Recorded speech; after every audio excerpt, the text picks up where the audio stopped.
අද දිනේදීද LTTE ත්‍රස්තවාදීන්ගෙන් මිදී දෙමළ ජනතාව ආරක්ෂක හමුදාවේ රැකවරණයට පැමිණියහ.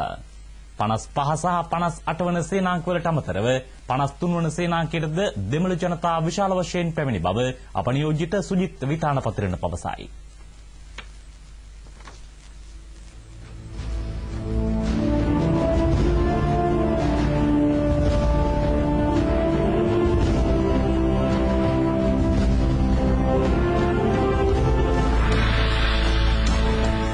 දශක 3ක් පුරාවට සමස්ත දේශයටම අඳුරු කාල පරිච්ඡේදයක් නිර්මාණය කළ විනාශකාරී ත්‍රස්ත සංවිධානයක් වූ LTTE පැවැත්ම ඊනියා ඊලාම් රාජ්‍ය සිහිනය බිඳ වැටෙමින් පවතින මොහොතකුයි ගෙවී යන්නේ. ඒ ශ්‍රී ලාංකීය භූමියට වසන්තය උදා කරමින් යුද මුක්ත කලාපයට ඉදිරියෙන් ත්‍රස්තවාදීන් ඉදිකර තිබූ තවත් ආරක්ෂක පස්බැම්මක් 53 වන සේනාංකයේ 5 වන ගැමුණු හේවා බලෑනිය හා 4 වන විජයබාපාබල රෙජිමේන්තුවේ රණවිරුවන් බිඳ දැමීමට සමත්ව සිටිනවා. සිවිල් ජනතාව ත්‍රස්තවාදීන්ගෙන් බේරා ගැනීමේ මානුෂීය ක්‍රියාන්විතය තවත් සක්‍රිය කරන්නට මේ තුලින් යුද හමුදාව සමත්ව සිටින්නේ. 53 වන සේනාංකයේ වීරෝදාර රණවිරුවන් මෙම ආරක්ෂක බැම්ම මෙම ආරක්ෂක පෞර බිඳ දැමීමත් සමග නන්තිකඩාල් කලපුව ප්‍රදේශයෙන්ද සිවිල් ජනතාව පැමිණීම ආරම්භ වී තිබෙනවා.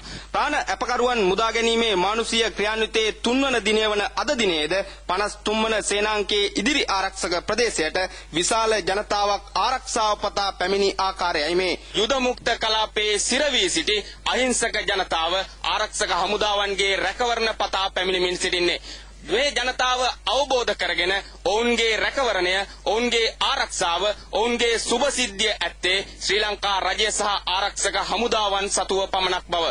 LTTE ත්‍රස්තවාදීන් මේ වන විට පරාජයෙන් වියරු වැටී සිටිනවා. එනිසාම මේ ජනතාවට LTTE ත්‍රස්තවාදීන් වෙඩි තබන ආකාරය, මරාගෙන මැරෙන ප්‍රහාර එල්ල කරන ආකාරය, පොළු මුගුරු වලින් පහර දෙන ආකාරය සැබවින්ම ශෝකනීයයි, ඛේදනීයයි.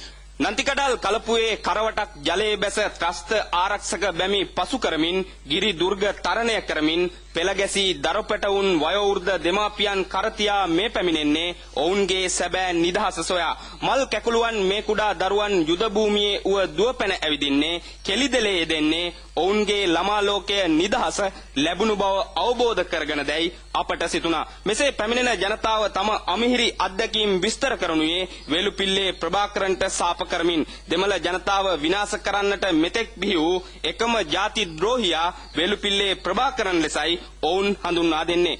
මෙසේ පැමිණෙන ජනතාව ජීවිතයේ අමතක නොවන අමිහිරි අත්දැකීම් පොදි බැඳගෙන සිටින්නේ. ඉදිරි ආරක්ෂක වළල්ලට පැමිණි විගස ඔවුන් සුසුම් හෙලන්නේ නිදහස නැවත වතාවක් ජීවිතය ලැබුණු ලෙසින්. විශේෂයෙන් උතුරේ සිට මෙසේ පැමිණෙන දරුවන් තුල ඇත්තේද LTTE පිළිබඳ දැඩි වෛරයක්. බෙල්ල මෙරිකලා ඊයේ ඇවිල්ලා මෙහෙම බද්දලා ගෙනිල්ලා අම්මා තාත්තලා රණ්ඩු වල මෙච්චර විතර පොඩි ළමයි තමයි අල්ලගෙන යන්නේ. එන්න හදනකොට මොකද කරේ? අයියෝ දැන් එනකොට පිච්චු අපිට.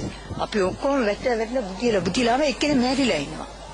එයාලා වෙඩි තියනවා. වෙඩි තියනවා. ප්‍රභාකරන්ට ආපහු මේ මිනිස්සු උදව් කරයිද කවදා හරි? අනේ මොන උදව්ද? මෙච්චර කාලෙට මොනවද දුන්නේ? අපි දැනගන්න රෙදි කෑල්ලක් දුන්නාද? මෙච්චර කාලයකට. මේ ඕගොල්ලෝ උදව් කරයිද ආපහු මේ ඉන්න කට්ටිය ආපහු උදව් කරයිද ප්‍රභාකරන්ට? අයියෝ මං හිතන්නේ කවුරුවත් යන්නේ නැහැ ඒ පැත්තට. පිළිනජයට ඔය කට්ටිය එනවා නම් අපි ඇවිල්ලා ඉන්නවා. මේ කට්ටියට අපි ආපහු ඉන්නේ. අපෝ අපි විඳපු දුක් ඇතිය. මේ තුලින් සනාත වන එක් කරුණක් පෙන්වා දිය යුතුමයි. ඒ මේ අනාගත පරපුර කිසිම දිනක වේලුපිල්ලේ ප්‍රභාකරන්ට හෝ LTTEට නැවත රැවටිය නොහැකි බව.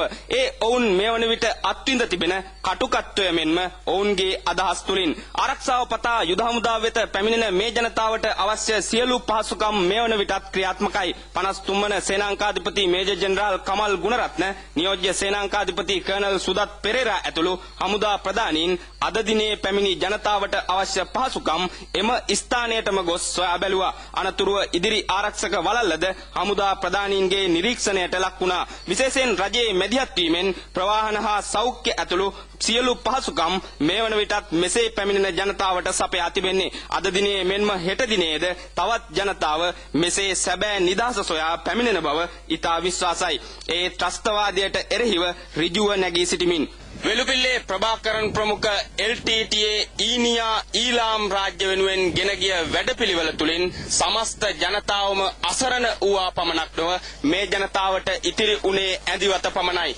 පසුතැවිල්ල පමණයි. එනිසා මේ ජනතාව තවත් කිසිදු දිනක වචනයකින් හෝ LTTA වෙනුවෙන් පෙනී නොසිටින බව විශ්වාසයි. මේ ජනතාවගේ මේ කුඩා දරුවන්ගේ අනාගතය අදවන විට සුරක්ෂිත වී තිබෙන්නේ. එනිසා ඒ ජනතාව ශ්‍රී ලංකා රජය සහ ආරක්ෂක හමුදාවන් කෙරෙහි විශ්වාසය තබමින් මෙසේ පැමිණෙමින් සිටින්නේ. ඒ අනුව මෙම සමස්ත තත්ත්වය ගත් කල ශ්‍රී ලාංකීය දජයක් යටතේ එකම ශ්‍රී ලංකාවක්, නිවහල් ශ්‍රී ලංකාවක්, ඒකීය රටක් හෙට දිනේ නිර්මාණය වනු ඇති. චමිල් ආනන්ද, උපාලි සමරකෝන් සමගින් මම සුජිත් විතානපතිරණ පුතුකුඩිරිප්පු ප්‍රදේශයේ සිට